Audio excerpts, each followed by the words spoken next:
Okay, that is awesome.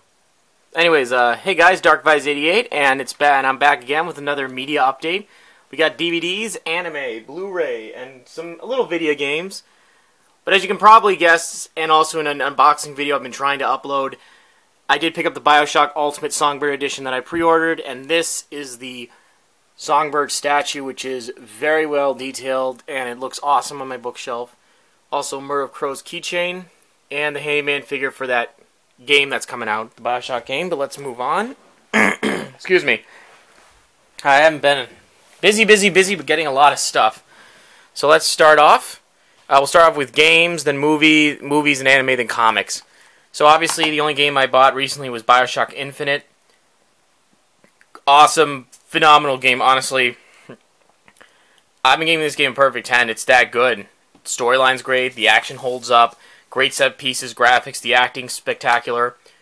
This is the game to pick up. Next up, we have the best animated film of 2012, in my opinion, and a tribute to my childhood, Wreck-It Ralph. If you haven't seen this movie, do yourself a favor and watch it, because it is the best video game movie to ever come out, even if it's based on an original idea. Blu-ray transfer is great. Great acting on John C. Reilly and Sarah Silverman's part. I don't care for Silverman that much, but she does a great job. And the plot, you know, it's got the Paperman short. It is that won an Academy Award for Best Animated Short Film. This did not win Best Animated Feature. That went to Brave. I did see Brave. It was okay, but this was the more superior movie. Wreck-It Ralph. Check it out. Next up, picked this up at a movie store, movie scene going out of business, which is just closed down. Bad Lieutenant, Port of Call, New Orleans, the Nicolas Cage movie, which I heard is phenomenal, directed by the same guy who directed Grizzly Man. So looking forward to seeing this. Haven't watched yet because I'm watching a bunch of other movies, but you know, looking forward to it. Next up, I picked this up at FYE because I had to. It's got my favorite actor Daniel Day-Lewis in it.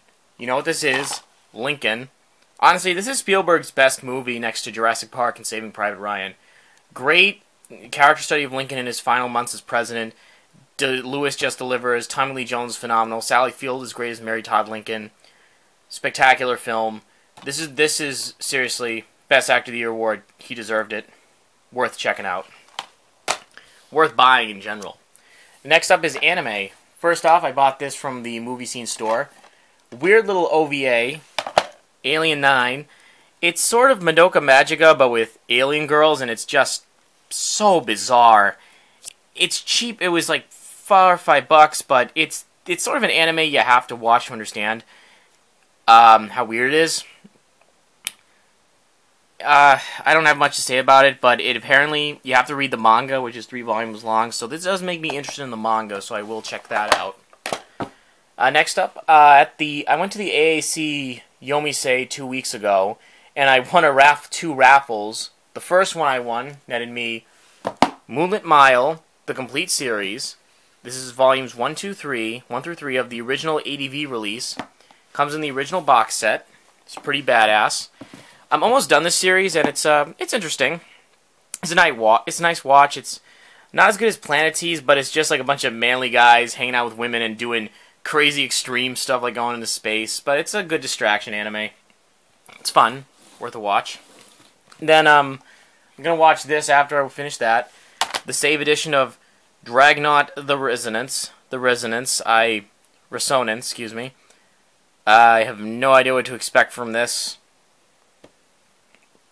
It's a Gonzo work, so I know it's going to be either C or B minus range, but maybe I'll be surprised. You never know.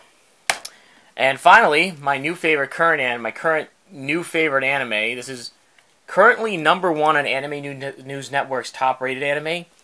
Steins Gate. Oh my god, this is fucking phenomenal.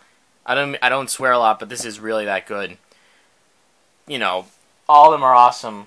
Kiyomo/Okarin, Mikase, Mayushi, they're all, oh my god, they're all so good. It's so, you know, you get sad for everyone.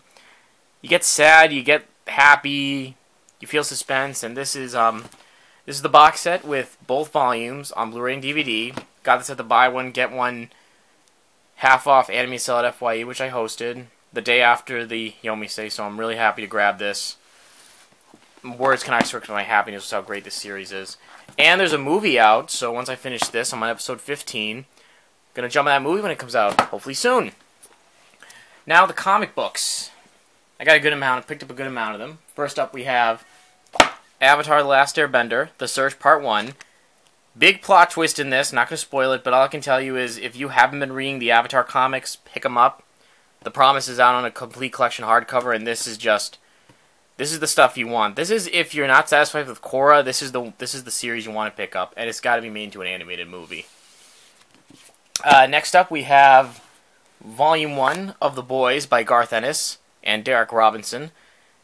Interesting so far. I don't know. I know it's completely over the top, but it's pretty cool. Some of the characters are all badass, and you know the artwork's pretty cool. It's as you can see, it's incredibly bloody.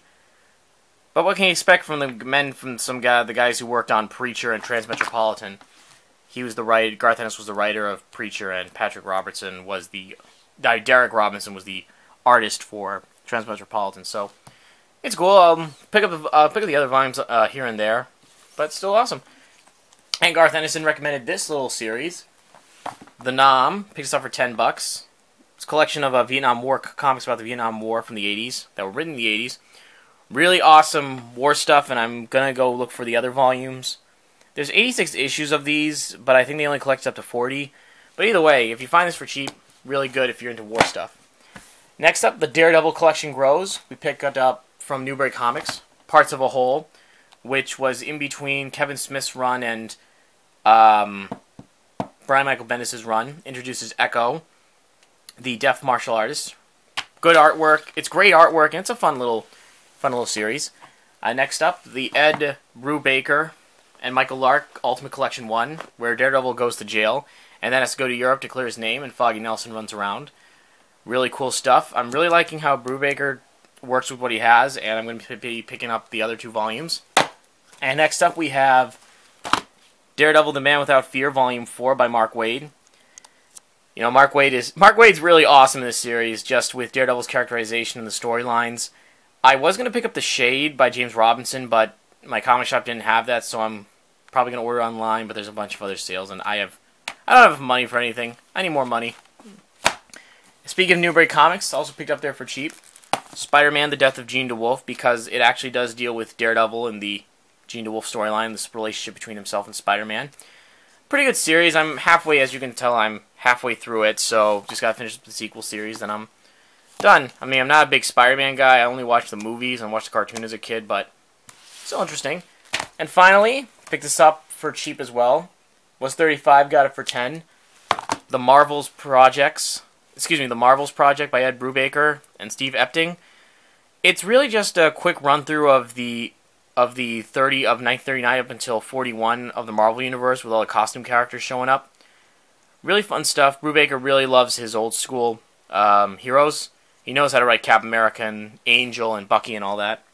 So worth checking out if you find it for cheap. And that's it on my update. Hope you all liked it. Tune in for more stuff. And guys, MA Boston's only a few weeks away. So until then, see you at AB and keep it easy.